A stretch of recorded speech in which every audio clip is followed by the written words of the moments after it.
Cid. I remember what you told me. That if no one is listening to what you have to say, you may as well not say it.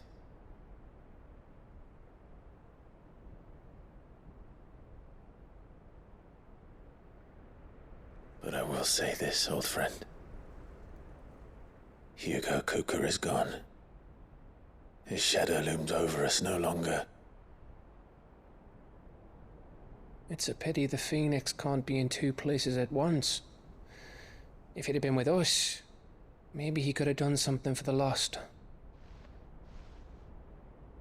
Not even the Phoenix can bring people back from the dead. Life has a beginning and an end.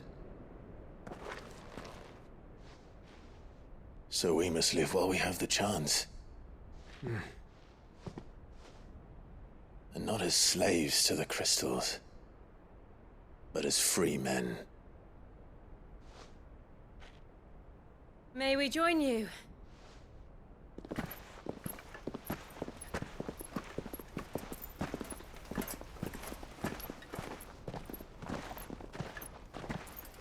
Lady Karen, what a pleasant surprise.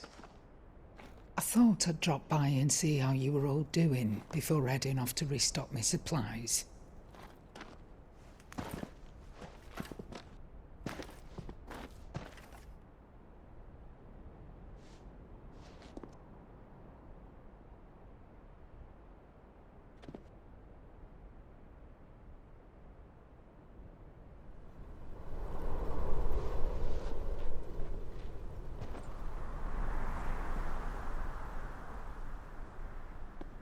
It wasn't the most scenic view back then, but it were never as bad as this. I know. The Blight marches on. And soon, there will be no escaping sights like these.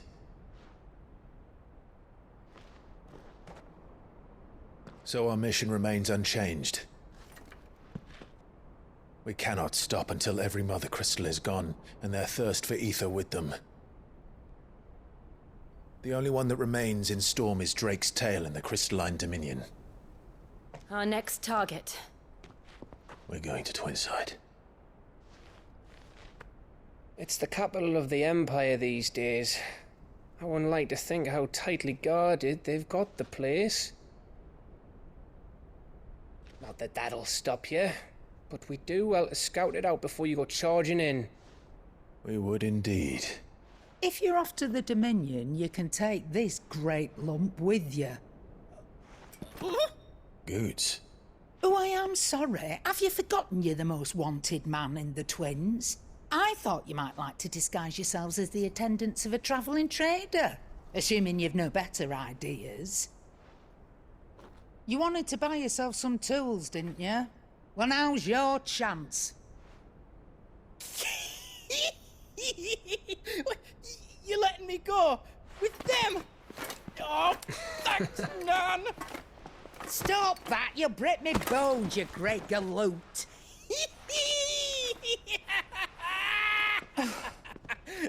There's a caravan that runs back and forth between the Dominion and the Bocklad markets. It's managed by the Merchants Guild. Just show them Goots' traders pass and you'll be on your way. It'll be a damn sight less risky than footing it the length of the Crystal Road. That's for sure. Thank you, Karen. And glad to have you with us, Goots. Okay then. I'll get me things and I'll meet yous there. See yous down in Bocklad. Get off! Me poor fingers! Jill, you're with me. Understood. And Gav, Already on my way, Captain. be careful. Aren't I always?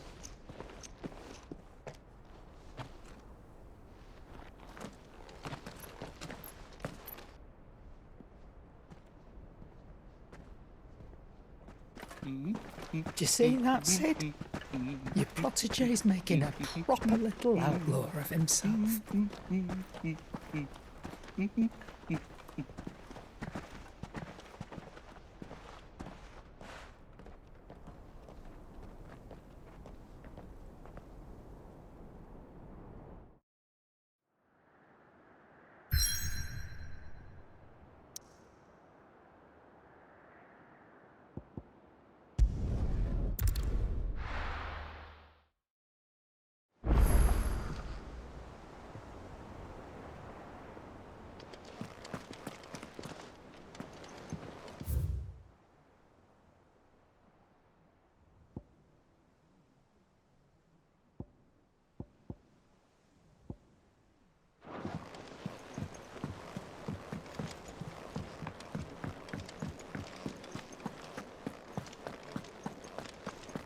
He cracked the crystal too? You're joking.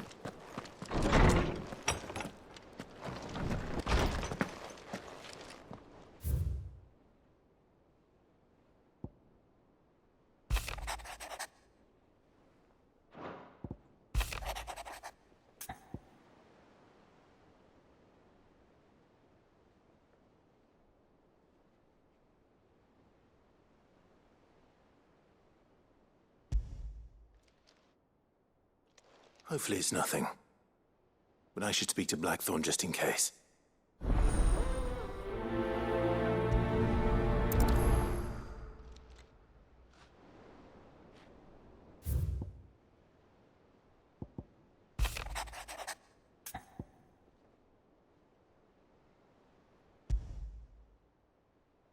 What could be wrong with Torgor? He seemed well enough when I last saw him.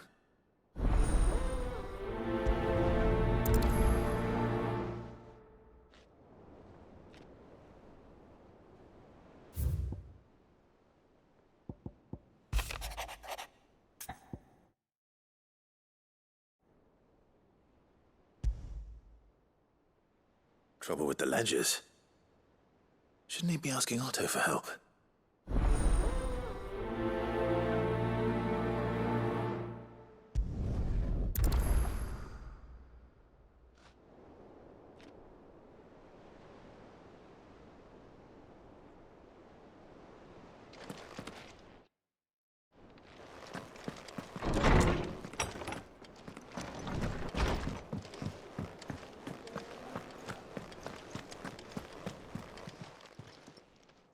I got your note. You think something's wrong with Torgor? So you can read. Congratulations. But I didn't say I were wrong with him. I said something weren't right. He's not been eating me treats. He used to love cracking the bones from Molly's boiled brown, but now he won't so much as look at 'em. Didn't like him. Which is why I'm of a mind that his mind's on something else. You've not been working him too hard, have you? No harder than usual. Is that it, boy? Do you need a rest? What was it you said he was? A frost wolf? That's what the lawsman seems to think. Then maybe this all has something to do with whatever it is that's woken inside him. I suppose things have been different since Rosalith. Perhaps Hippocrates knows something. Instead of everything, you mean? Perhaps.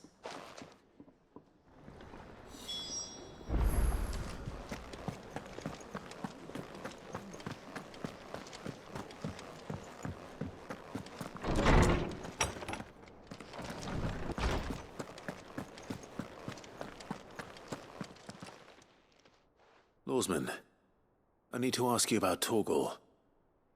Something's not right with him. He isn't ill, is he? I don't think so. But according to Lady Karen, he seems to have lost his appetite, which is certainly a new development. She says he's hardly been touching his bones of late, and she believes it may have something to do with what happened at Rosalith Castle. I rather think she might be right, though not about his appetite. All canids are instinctively inclined to crack open bones for the rich marrow that resides within, and I see no reason why a frost wolf should be any different. Accordingly, I suspect it is not a lack of appetite that afflicts Torgor, but a surfeit of it. If we assume that his newfound magics require additional nourishment to sustain, it may well be that the bones Lady Karen is accustomed to providing are no longer sufficient. Frost wolves, after all, habitually prey upon far larger animals, whose bones may yield altogether different nutrients. As to where one might find a suitable substitute, some antelopes that graze the meadows of eastern Rosaria have been known to grow to a size more than double that of their lesser cousins. I don't recall ever seeing any that large. And little wonder. The oldest and largest such creatures rarely leave the safety of the highlands for fear of predators. The last elder antelope sighting I recall hearing about took place near Cressida, and that was long before the village was abandoned. Even so, it seems like a good place to start. Good hunting, Clive.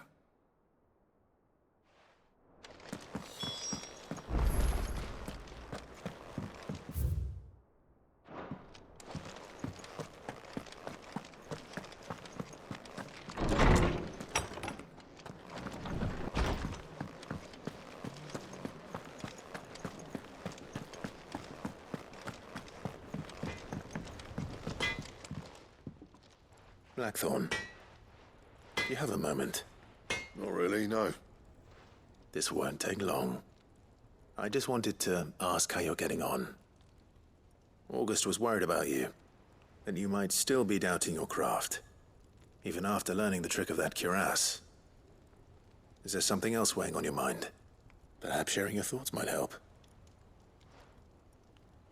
That bastard's like a dog with a bone. Still, he's got a keen eye, I'll give him that. He's just, well, Karen showed me something. Something I've never seen before. And that was? A sword. An odd-looking thing with a single-edged blade. The metal itself wasn't anything to write home about, but fuck me, the edge on it. You could slice a man clean in two with a weapon like that, and he'd be halfway home before he even realised he'd been cut. So that's what's troubling you.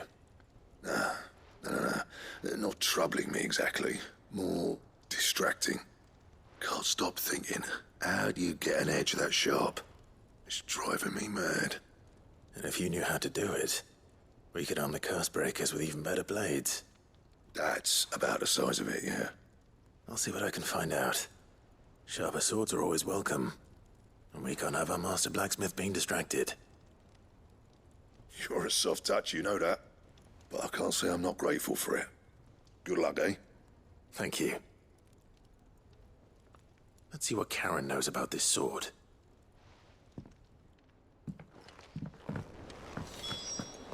I've got a few more things to pack before I leave. I'll meet yous down in Buckland. You're looking well, Karen. What do you want? Out with it. I want to know about the sword you showed Blackthorn. Single-edged and extremely sharp. Running around after him again, are you? I suppose I am, yes. But I need to help him find out how to work an edge like that. It's driving him to distraction. Little wonder, I suppose. There's not many like that make it as far as the twins, and those that do go straight into private collections. Which made it nice and easy finding a buyer. Can you tell me who bought it? Where is it now? You think I tell people who my clients are? Suppose you're not likely to go nicking him off me, are you now? Fine. If you stop mooning at me like that.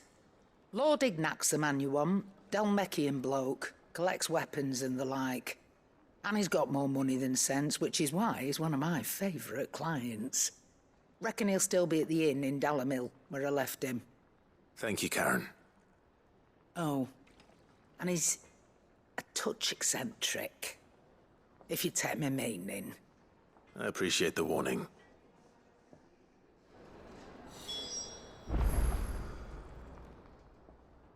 Is it business or pleasure?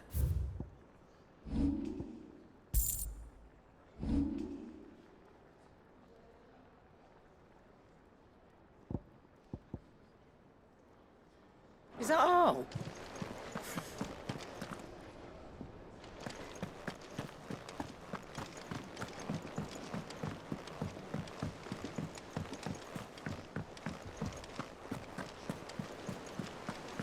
Is that the thing Tomes helped to build? Yeah. He said it was some sort of chimney stack. Must be quite a fireplace. Hugo Kupka's dead, isn't he? We don't have to live in fear of him anymore. Mid told me she was building a ship.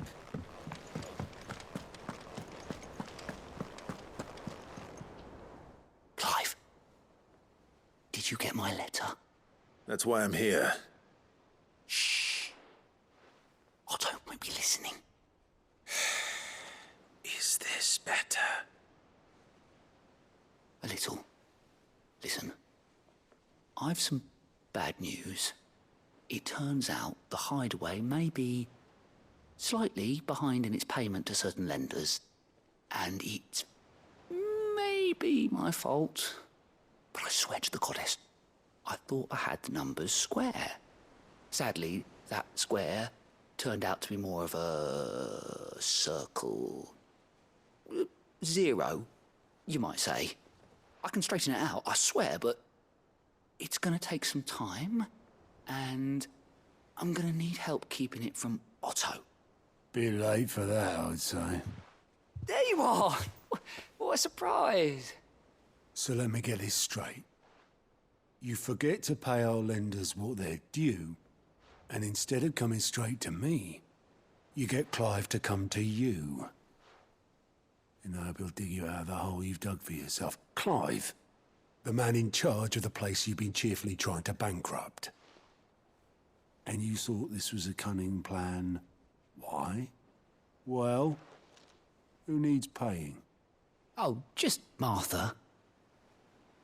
And the dame. And, well, Lady Karen. But only 500 talents. We owe 3 of our most trusted friends 5 million gil. Each. 5 million each. They lent us the bulk of the money we used to rebuild the hideaway, you see, and, well, I must have made some sort of oversight. Those ledgers were my responsibility, and it was my decision to entrust them to you. This is my fault. Do we have that much to hand? I can always ask my uncle. No, we don't. And no, you won't. We've lightened Lord Rosfield's purse enough. After the king's ransom we had off him, he deserves better than to see our begging bowl. Besides, we'll need to learn to stand on our own if we're gonna make this work. All right. But that doesn't mean you have to shoulder the burden yourself. Is there anything I can do to help? There might be. How'd you fancy taking these to Martha and the dame? Rocks. Rocks, he says. Worth 1,000 talents apiece, these are. A little something Sid and I set aside for when times got lean. And I reckon 15 million in overdue debt probably qualifies. I just hope our associates' eyes are a bit more discerning than yours. I'm sure there will be. Should be me making the rounds, really. But you know how it is with this place. Orders to bark, arses to wipe, and all that. I know. Which is why I don't mind going in your place. Go. Do you know why I only gave Master Clive here 2 star rubies? Because you'd rather Lady Karen killed me. Because I'd rather Lady Karen killed you. Yes. Well, I suppose this is goodbye then. Don't worry. I'm sure Karen will understand. Really? Do you think so? No, I don't.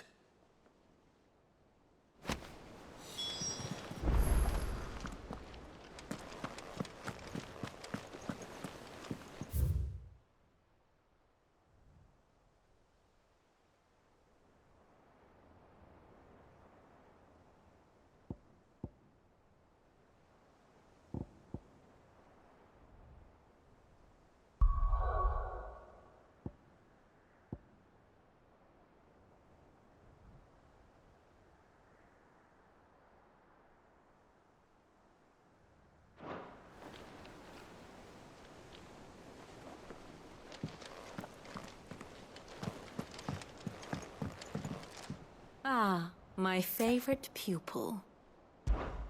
How may I help you today? Of course.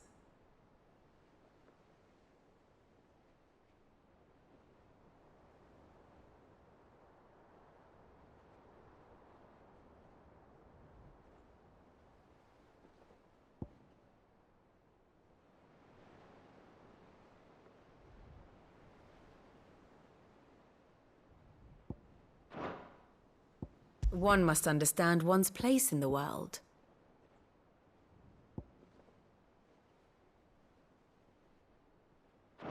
Thus ends today's lesson.